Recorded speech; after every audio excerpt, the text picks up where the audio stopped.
Hello student, good morning. तो हम लोग क्लास 6 की एसएसटी के हिस्ट्री पोर्शन का जो फर्स्ट चैप्टर है an introduction to history study कर रहे हैं, जिसमें कि हमने अब तक time frame, pre history, proto history और हिस्ट्री के बारे में पढ़ लिया है।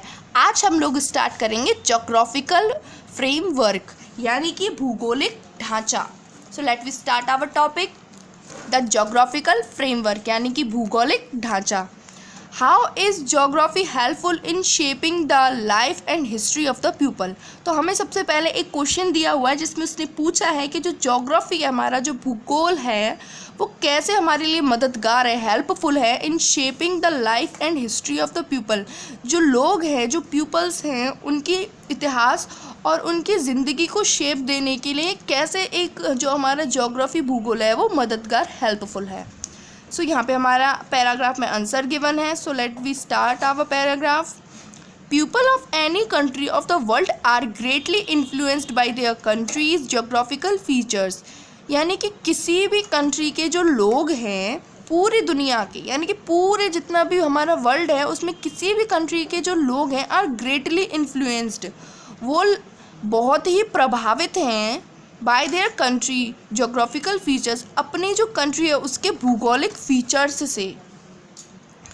There style of living, wearing clothes, food habits are all influenced by it. उनकी जो स्टाइल हैं, यानी कि उनका जो तरीका है जीने का और कपड़े पहनने का, खाना खाने का, ये सब जो है ये इन्फ्लुएंस्ड करते हैं, यानी कि उन्हें प्रभावित करते हैं। वो सब इनसे क्या होते हैं, प्रभावित होते हैं। People living in a cold regions like Siberia would naturally bear woollen clothes while those living in hot countries would bear loose clothes like in Arabia. यानी कि जोग्राफी रीजन के हिसाब से, जैसे हमारा साइबेरिया है वो एक ठंडा क्षेत्र है, एक कोल्ड रीजन है, जिसकी वजह से वहाँ पे नेचुरली, प्राकृतिक रूप से लोग जो हैं वो वुलन यानी कि जो ऊन के वस्त्र हैं, क्लॉथ हैं, उनको पहनते हैं। वाइल जबकि जो लोग हमारे हॉट यानी गर्म देशों में रहते हैं, जैसे अफ्रीका में, तो वो लोग क्या पहनते हैं, लूज़ क्लॉथ्स पहनते हैं, ढीले कपड़े पहनते हैं, जैसे कि अरेबिया। यानी कि अरेबिया देश जो है वो हमारा एक हॉट कंट्री है और जो साइबेरिया है वो कोल्ड रीजन है। वहाँ दोनों हमारे देश हैं, उन दोनों में अलग अलग प्रकार के कपड़े पहने जाते हैं वहाँ के मौसम के हिसाब से। The following physical and geographical divisions of India have affected Indian people and there history in their own way. जो हमारे फिज़िकल यानी कि जो भौतिक और जोग्राफिकल जो कि हमारे भूगोलिक जो डिविज़न्स हैं वो हम किसके, इंडिया के, भारत के, वो इफ़ेक्ट करते हैं यानी प्रभावित करते हैं भारतीय लोगों को और उनकी हिस्ट्री को अपने अपने तरीके से। किस तरीके से करते हैं वो अब हम पढ़ेंगे। ये चार जो हैं ये हमारे फिज़िकल और जोग्राफिकल डिविज़न्स हैं जो इंडियन पीपल्स को बहुत ही अफेक्ट करते हैं। तो फर्स्ट जो है वो है हमारा ग्रेट हिमालय, दूसरा है ग्रेट नॉर्थर्न प्लेन्स, तीसरा है डिकेन प्लेट्यू और चौथा है हमारा eastern and western coastal regions. यानी कि जो हमारा हिमालय है वो नॉर्थर्न प्लेन्स यानी कि जो हमारे नॉर्थ के जो मैदान हैं, डिकेन प्लेट्यू यानी कि डिकेन के जो पठार हैं, और ईस्ट और वेस्ट का ये जो हमारे कोस्टल यानी कि तटीय रीजन्स, क्षेत्र हैं, वो सब क्या हैं, हमारे फिजिकल और geographical divisions.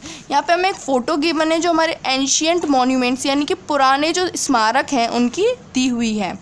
The great Himalayas have always been a barrier of invaders from the north. जो हमारा ग्रेट हिमालय है वो हमेशा से ही रहा है एक बैरियर का मतलब होता है बाधा, रुकावट, फॉर इन्वेडर्स, आक्रमणकारियों के लिए, फ्रॉम द नॉर्थ, जो हमें कहाँ से, नॉर्थ से आक्रमण करते थे, उनके लिए क्या रहा है, हमेशा बाधा रहा है। और क्या बाधा रहा है, Himalaya. Hence very few invasions take place from this side. तो इस तरफ से यानी कि जो नॉर्थ का हिस्सा है हिमालय के, उस तरफ से बहुत ही कम, वेरी फ्यू यानी बहुत ही कम इन्वेशंस यानी कि आक्रमण जो है वो हो पाए हैं।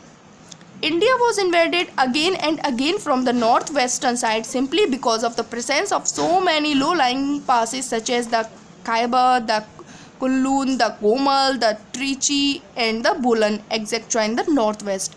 जो हमारा भारत है वो इन्वेडेड यानी कि बहुत बार आक्रमण इस पर बहुत बार आक्रमण किया गया है, again and again, bar bar, from the कहाँ से, नॉर्थ वेस्टर्न साइड से, सिंपली जो सामान्य रूप से, बिकॉज, क्योंकि, of the presence of so many, क्योंकि उस जगह पे प्रेजेंस है यानी कि उपस्थिति है बहुत सारे लो लाइंग पासिस की, यानी कि जो निचले हिस्से हैं उनकी, जैसे कि खाइबर है, कुल्लून है, गोमाल है, ट्रिची है और बुलन है और एग्जेक्ट्रा, और बहुत ही सारे ऐसे और भी लो लाइंग पासेज हैं जो कहाँ हैं, हमारे नॉर्थ वेस्ट में उपस्थित हैं। The vast and fertile plains of North India formed a base for the establishment of the vast empires like that of the Maurya, the गुप्त एंड द मुगल्स। जो हमारा वास्ट यानी कि जो व्यापक, बड़ा और फर्टाइल जो हमारे प्लेन से मैदान है नॉर्थ इंडिया के, formed a base for the establishment, वो एक बेस बनाते हैं, एक ढांचा, एक सतह सा बनाते हैं, इस्टेब्लिशमेंट, फॉर द इस्टेब्लिशमेंट यानी कि स्थापना के लिए, ऑफ द वास्ट एम्पायर, व्यापक बड़े बड़े जो हमारे साम्राज्य हैं उनके लिए, जैसे कि मौर्य, गुप्त और मुगल्स, यानी कि जो हमारे नॉर्थ इंडिया के जो बड़े बड़े जो प्लेन्स हैं, मैदान हैं, वो मौर्य, गुप्त, मुगल जैसे बड़े बड़े शासकों के लिए एक अच्छा बेस तैयार करते हैं ताकि वो अपने साम्राज्य की वहाँ पर स्थापना कर सकें। Okay student, that is of for today. अगली वीडियो में हम पढ़ेंगे आर्टफैक्ट्स, कॉइन्स और इंस्क्रिप्शंस के बारे में। These are the hard words of today. Geography, भूगोल, फ्रेमवर्क, ढांचा, इन्फ्लुएंस, प्रभावित, वियर, पहन लेना, हैबिट, आदत, रीजन, क्षेत्र, वाइल, जबकि, फिजिकल, भौतिक, लूज, ढीला, अफेक्टेड, प्रभावित, प्लेन्स, मैदान, कोस्टल, तटीय, वैरियर, बाधा, इन्वेडर्स, आक्रमणकारियों, इन्वेशंस, आक्रमणों, लो लाइंग, निचले, वास्ट, व्यापक, इस्टेब्लिशमेंट, स्थापना। Okay student, that is of for today. Thank you for watching my video.